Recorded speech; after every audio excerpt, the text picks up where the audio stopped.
If you're struggling to make scales sound musical, or if you don't know where to go on the neck when you're, for example, playing a blues lick or a blues vamp like I was doing there, this is going to be a video where I'll explain how I kind of think about making scales more musical, more melodic. This is actually a White Stripes inspired riff. It's called Ball and Biscuit. Feel free to search it up if you want to. And I'm kind of using that E minor pentatonic thing as a way to improvise over. So the first thing that's useful here is to just learn at least the first bit of the song, or you can even learn the entire song. What I'm doing here is I'm putting my index finger and middle finger on the second frets of the D and A strings,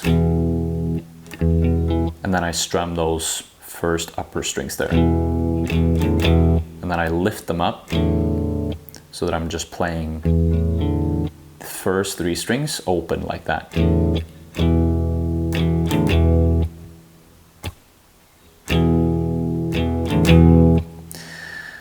And you can consider it a bar chord, but it looks a bit different when we're down here in this key. And here, how do you find the key in the first place? This is something that a lot of people ask about, right? So particularly my students, almost all of them want to learn this stuff. So what I often do is I find the song. So let's say I'm searching on Spotify here. I'm searching Ball and Biscuit.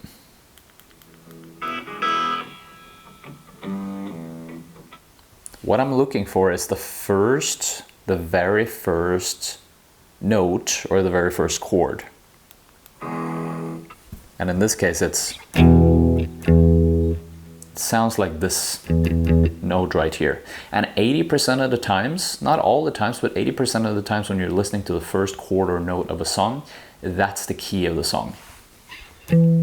So it could be E, open E string, it could be 12th fret, it could be 7th fret on the A string. But the easiest way to visualize it is to play it down here. And if I know that I have found the key of E on the E string, then oftentimes you can connect that to a pentatonic scale. So in this case, it's a blues. Most likely it's a minor key if it's a blues song. So then I can go, okay, it's the first box.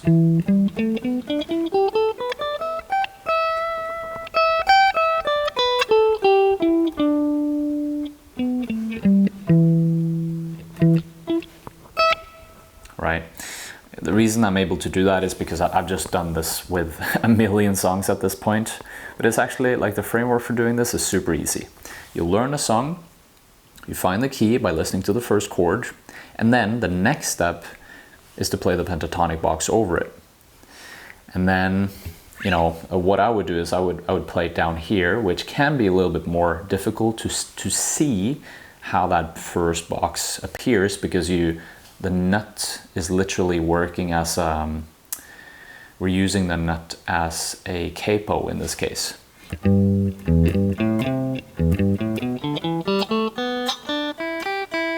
So it's a little bit easier for our fingers. We don't have to use both ends of our hand, so to speak, use all the fingers. We just go open string, 3rd fret of the E, open string of the A string, 2nd fret, open, 2nd, open, 2nd, on those 3 strings there, on the A, D, and G, open and 3rd, and then open and 3rd on the B and the E string.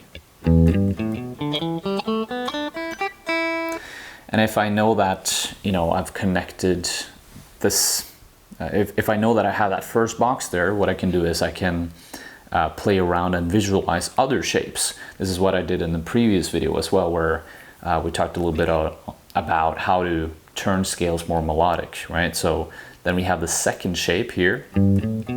Let's see.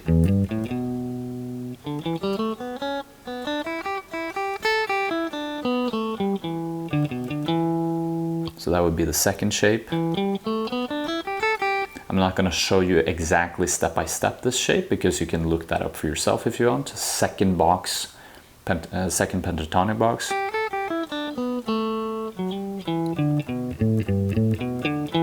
And then we have the third one.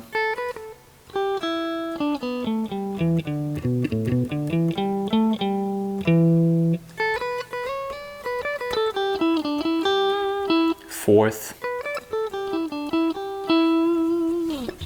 So you can see there's so much possibilities you have here for just using the pentatonic. But the easier option is to just focus on fewer shapes. A lot of people get so bogged down in memorizing things, but actually using these scales, if you want to use them for something melodic, you don't actually need to learn a whole lot. Those 6 notes right there, that's what we call a stack. I'm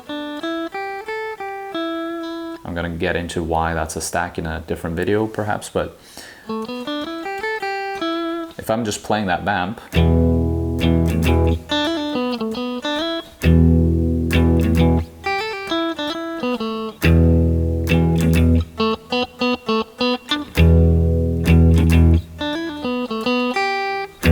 you can see that I can literally come up with thousands, hundreds and thousands of different variations just using those 6 notes there. By the way, that's the part of the second pentatonic shape there. 3 and 5, 3rd and 5th fret, 3rd and 5th fret of the E and B strings, and then 2nd fret and 4th fret on the G string right there. Okay, so that's all fun and dandy, but how do we actually create some stuff? Well, we start to just noodle. We play some riffs. We start to play around with these things over the vamp, right? So one that I like a lot, and this has been used a lot in blues, is this one.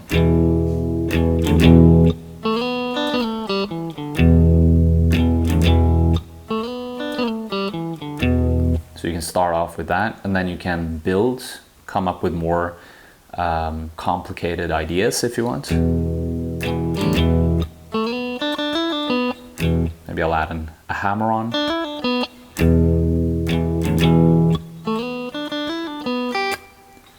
I'll make the lick longer and longer. And you can even, slide down the neck if you know how to do that, right? So what I'm doing there is I'm just using the pentatonic scale.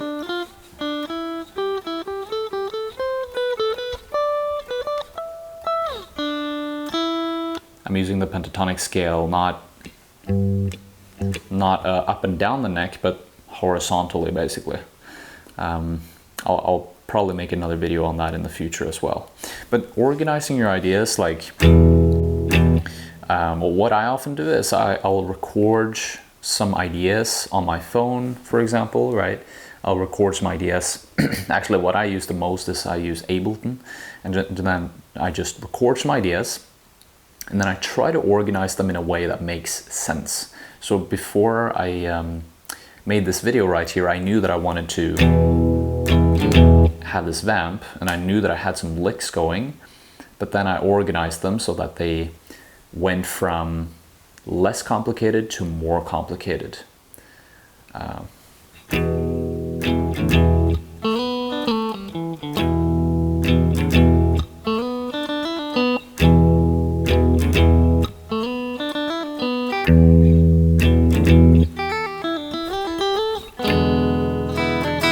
And then I actually changed the chord here, so it goes from an E minor, or an E bar chord, if you want to just call it that, power chord, and then it goes to A7, which is a little bit more bluesy, right? Index finger on the G string, 1st fret, open D string, and then my middle finger, goes to the 2nd fret of the A string, and then an open E string as well. And then I just play open E and B strings, downstrum, and I put my pinky on the 3rd fret there, 3rd fret of the B string, and then I go back to open strings.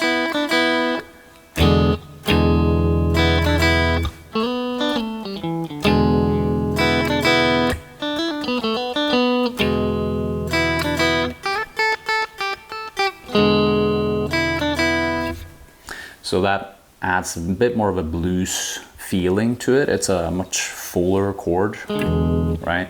Okay, and now I thought I'd share a few guidelines for good sounding licks, how to come up with good sounding melodic, dynamic licks. And keep in mind, these are not rules, they're guidelines. So with everything, when it comes to creativity on an instrument, you kind of have to take the rules with a bit of salt, you know. But these are some great guidelines that I'm using for the most part when I'm coming up with licks. So let's say we have just an A minor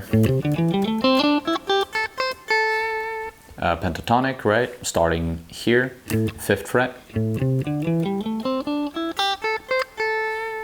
If I want to come up with a lick here, I want to stick to not a whole lot of notes, maybe 4 to 8 notes. 10 on the max, maybe even 2 or 3 notes can sometimes make a big difference. Like that, for example. That's literally just 4 notes and it sounds beautiful. Not trying to toot my own horn here, but you kind of get the point, right? So start with just a few notes, right? You can also think about stacks and rectangles. Stacks and rectangles are smaller shapes that exist inside the pentatonic boxes. So if we have the first box here, we would have the stack here. So that's literally the A, the G, and the A and the D and the G string in this case. And if you were to draw a shape here, you would see it would form a square, right? That's why we call it a stack. And depending on whether you're playing a major or minor key, you would land on different notes. You would emphasize different notes, but that's for another time. And then you have the stack down here. Those last 4 notes that I played there on the B and the E string, that would be the 5th fret and the 5th and the 8th frets. So you can take either the stack or the rectangle and you just use one of those to come up with a melody, right? So being limited, staying with just a few notes. Like Layla, for example, it's a great example of this. That's 1, 2, 3, 4, 5, 6, 7. That's 7 notes in that little lick there. And it's just using 4 notes to create that melody. It's just using... It's actually being played up here, but I'll play the A minor as an example. So you don't need a lot of notes to come up with a great lick. Then what you want to do is you want to land on the root note. The root notes in A minor pentatonic would be the A naturally, and so you learn those. That's the 5th fret of the E string, 7th fret on the D string, and then the 5th fret again on the E string, lower E string down here. And it doesn't matter which key you're in. If you're playing the first pentatonic box in a minor key, those are always going to be at the same spots. It doesn't matter if you move it up to the 7th fret, or the 9th fret, or the 12th fret. It's going to be the same.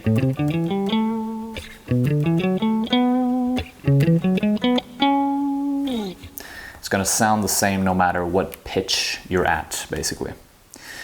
So that's that. And then third thing to keep in mind as a guideline for creating great sounding and melodic licks is to create a main lick and then a few side licks. So let's say I come up with Let's say that's my main lick.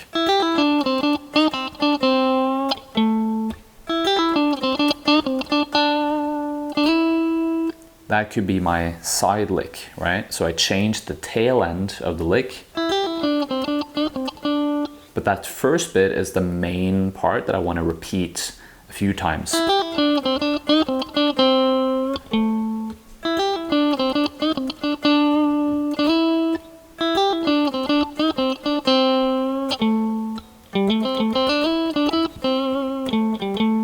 And then maybe I'll create a completely new lick that is very, very different from the previous one at the very end, right? So the clue here is to have a bit of repetition. Make sure that you sometimes just change the tail end of the main lick. That will make it sound more intentional when you're playing, when you're coming up with these types of licks. Another thing is melodic arcs. Might sound super fancy, but it's really not that hard to understand. If that's my lick,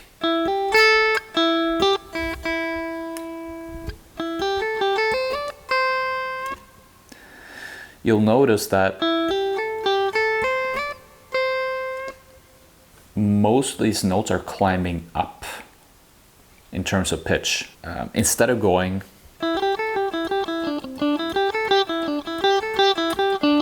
like that, which can sound very confusing, you want the melody to go in mostly one direction, because if it goes in one direction, it's easier to follow along. It sounds more directional. It sounds like there's a purpose, like there's a story being told.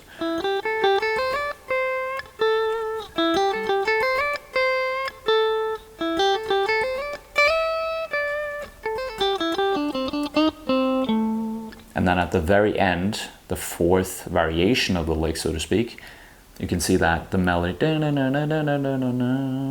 it went down. It had a downwards direction, so to speak. So having a direction can really help you flesh out the lick and make it sound even better, even more melodic.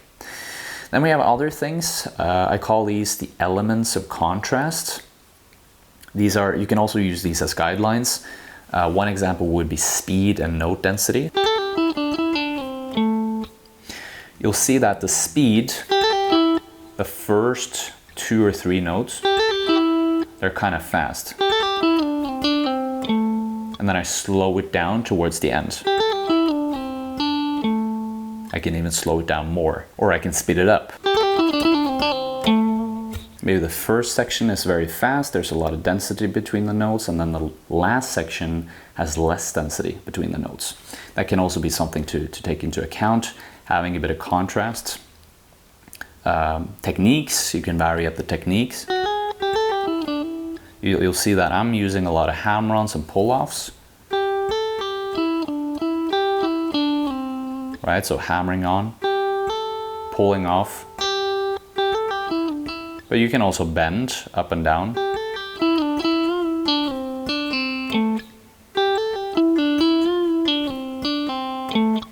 You can do vibrato.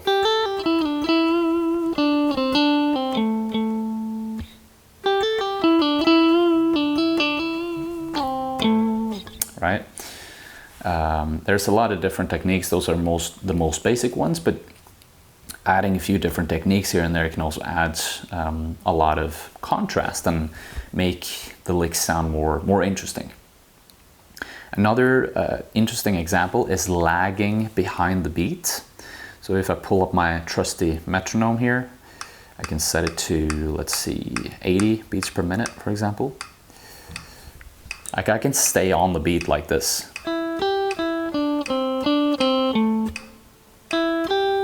Turn up the volume a bit here so that you can hear it. I can do that. I'm playing eighth notes there. But it sounds kind of boring, right? It sounds very mechanical. And this is what a lot of my students, when we practice improvisation, they do this a lot. And it's great, it's good to stay on the beat because it sounds very intentional, but it can sound a bit robotic. So what you can do is you can you can go outside of the rhythm a bit.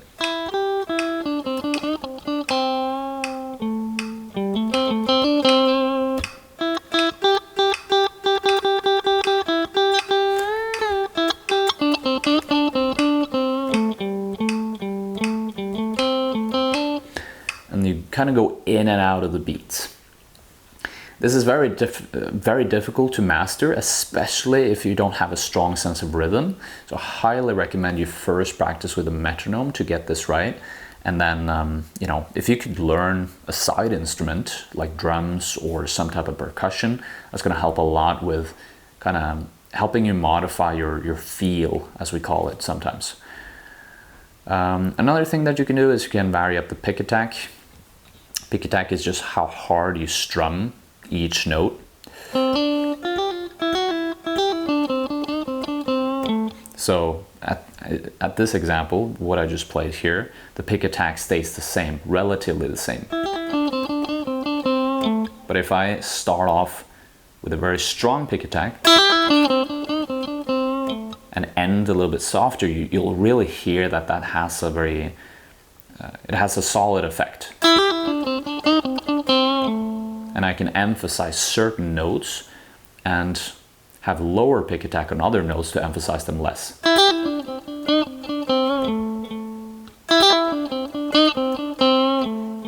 And that will really breathe a lot of life into your phrases. Last one that I want to talk about when it comes to the elements of contrast is using a pick versus using fingerstyle. Fingerstyle, generally speaking, you're going to have a softer tone versus the pick, which is going to feel a little bit sharper, right? So we just talked about guidelines for how to create good sound in licks, and then we talked a little bit about elements of contrast, a few elements that you can use in order to breathe some life into your licks. One last thing that you can do, and this is the one that I recommend the least. It's handy to do and you should be doing it, but you probably should do it a little bit less than the previous things. Actually learning songs and turning those songs into vamps and licks is you can play scales and play various sequences in order to come up with melodies from that. And so there's 5 different things that I want to introduce you to here. The first one is 2 steps forward, 1 step back. This is a bit of an exercise where you basically play, we can play the A minor pentatonic, but instead of just playing it up or down like that, you can go 2 steps forward.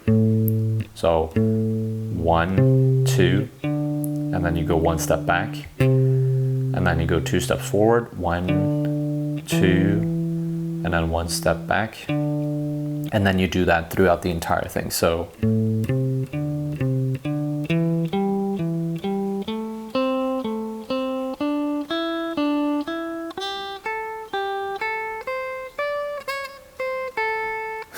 whoops. So you can do that. That's a fun little one.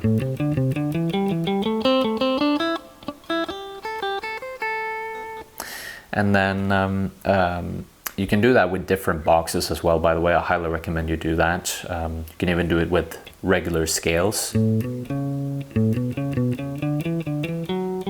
Whoops. Like the major scale, for example, or the minor scale. So you can do that. And then the second exercise that you can do that relates more to scales is distant box slides. So you can take box number 1 here, you can go to box number 2, box number 3, box number 4, and then we map out this box right here. In this key, in the key of A minor, it would be 15th, 12th fret on the E string, and then 15 and 13 on the next. 14 and 12 on the next, 14 and 12 on the next one again, and then 15 and 12 on the upper 2 strings. I'm just going to go through this real fast.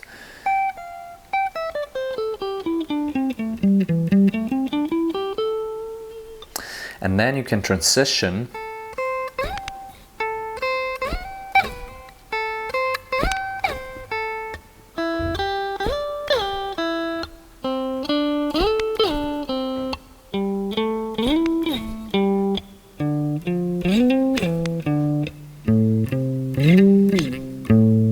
back and forth like that.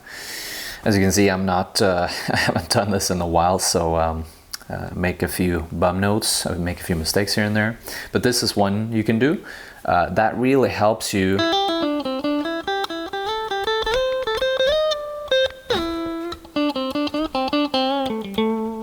do those very long slides. It can really add to a very unique sound.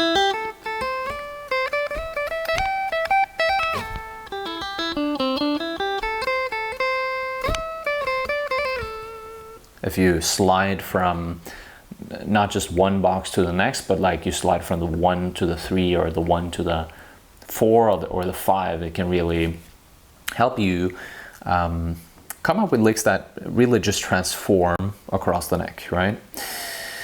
So those are distant box slides. Then you have something called pentatonic scale on one string. So you, instead of going, you can go like that, right? So in this case, I'm doing A minor pentatonic. So it's 5th fret, 8th fret, 10th fret, 12th, 15th, and then we're back at the octave at the 17th. And what I often do is I convert it into like a little sliding exercise where I go one step forward, one step back.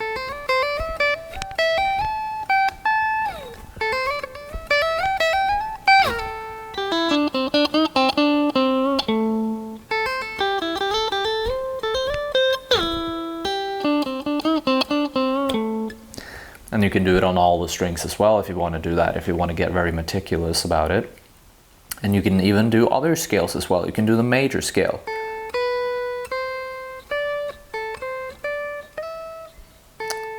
So that would be, let's see, now I did the minor.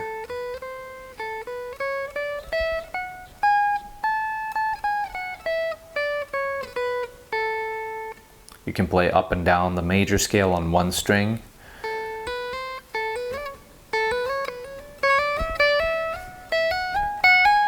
And you can even turn that into a slide exercise as well if you want to do that.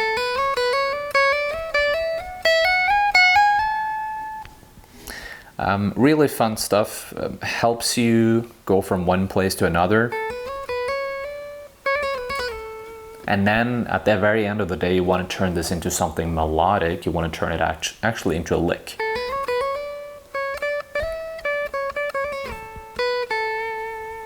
And so obviously you want to experiment with coming up with a few melodies using these different scales as well. But that's kind of the caveat on it that I wanted to, the reason why I wanted to share this last, because a lot of people get just stuck with the exercises and they don't actually take the next step, the leap into making them creative, right? Coming up with licks using some of these exercises. But it's really important, it's just as important to do that as actually learning the scales and learning these scalar exercises. Feel free to click the link below in the description if you want to have more guidance, if you want to have more structure, if you want to know more about exactly what you can practice. I know there's a ton of people out there, my previous, some of my current and previous students as well, have a really hard time figuring out what to practice. So if you want to join a community of like-minded guitarists, if you want to be more in touch with me, you can join my free school community. That's what I wanted to promote.